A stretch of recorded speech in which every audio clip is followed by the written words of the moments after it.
साहब अक्सर लोग कुरान शरीफ पढ़ते होते हैं, जो कुरान में जो सजदा आता है तो उसका करने का सही वक्त कौन सा है?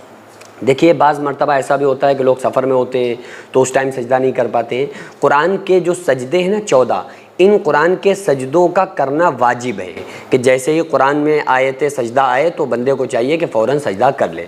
अगर घर पर वो बंदा कुरान की तिलावत कर रहा है, आम तौर से औरतें जो होती हैं घर में तिलावत कर रही होती हैं, जानमाज़ पर बैठी होती हैं, क्योंकि आम तौर से ऐसा ही होता है ना, फजर बाद लोग ज़्यादातर तिलावत कर रहे होते हैं, तो उस टाइम उस औरत को चाहिए कि वो फ़ौरन सजदा कर ले, मर्द को चाहिए फ़ौरन सजदा कर ले,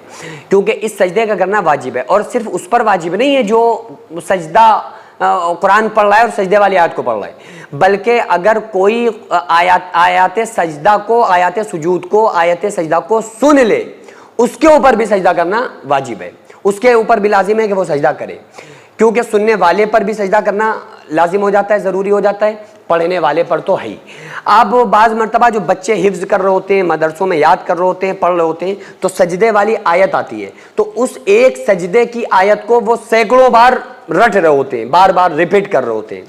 तो अगर मसलन एक आयत है सजदे वाली, आयत सजदा, उसे आप 100 बार पढ़ लें तो उनको 100 बार सजदा करने की ज़रूरत नहीं है, वो एक ही बार सजदा कर लें। अगर उसको रट रहे हैं, याद कर रहे हैं, एक ही बार उसको सजदा कर लें, वो जो उनके ऊपर वजूब है वो वजूब अदा हो जाएगा। अगर एक जगह पर बैठ कर रहे हैं, ये नहीं कि आपने यहाँ पर बैठे थे, एक बार आयत सजदा को पढ़ा, फिर उधर उठ के चले गए और वहाँ याद करने लगे, फिर वहाँ एक बार आयत सजदा को पढ़ा, जितनी अगर जगह आप बदल बदल के करेंगे ना तो उतने सजदे लाजिम होंगे। एक जगह पर बैठे हुए उस आयत सजदा को बार बार आप रिपीट करते रहें, पढ़ते रहें, तो एक सजदा लाजिम होगा। बहरहाल अगर कोई सफ़र में है, मुसाफिरत की वजह से, उस वक्त सजदा तिलावत करना लाजिम तो है, लेकिन ना करने की सूरत में यह है कि अगर उस टाइम नहीं कर पा रहा है, उसके पास इस पोजीशन में नहीं है वो बंदा कि वहाँ सजदा कर पाए, तो उसके ऊपर लाजिम है कि जैसे ही वो कंडीशन आ जाए ना कि वो सजदा कर सकता हो, तो फ़ौरन उस सजदे को अदा कर ले। क्योंकि आप देखें ना कि नमाज जैसी चीज़ में जब तरावी वगैरह पढ़ाई जा रही होती हैं,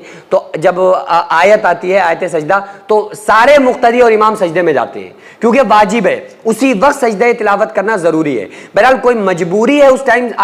सजदा नहीं कर सकता, कंडीशन नहीं है, तो फिर वो सजदे को जहन में रखे और फिर वो सजदों को इकट्ठा भी कर सकता है। अफजल ये है कि कुरान अगर आप पढ़ लें तो 14 सजदे हैं, तो जहाँ पर सजदा है उसी वक्त सजदा करना, ये फर्मा बरदारी है कि सजदे वाली आयत आई, फ़ौरन बंदी ने सजदा किया। सैकड़ों ऐसे गरीब परिवार जो फाका करके जिंदगी गुजार रहे हैं, और बहुत से ऐसे मजबूर लोग जो गुर्बत की वजह से बीमारियों से जूझ रहे हैं और उनके पास इलाज कराने के लिए भी पैसे नहीं है, तो उन गरीब फैमिलीज को हर महीने हमारी सोसाइटी राशन देती है और उन गरीबों का फ्री में इलाज कराती है। तो आप लोग हमारे साथ मिलकर उन बेवा औरतों और यतीम बच्चों का सहारा जरूर बने और उनके राशन और दवा इलाज के लिए ज्यादा से ज्यादा ताउन करें, और ये इरादा करें कि गरीब के बच्चों को इंशाल्लाह भूखा नहीं सोने देंगे, और हर हफ्ते हर महीने आप लोगों से जो भी हो सके आप ताउन जरूर करें। इनको 10-10 साल से जो लोग बिस्तर पर पड़े हुए हैं, इंशाअल्लाह ताला हम सब मिलकर उन गरीबों का इलाज भी कराएंगे और हर महीने इंशाअल्लाह ताला उन गरीबों को हम राशन पहुंचाएंगे। ये सोसाइटी का अकाउंट नंबर है और ये स्कैनर है, आप लोग इस अकाउंट पर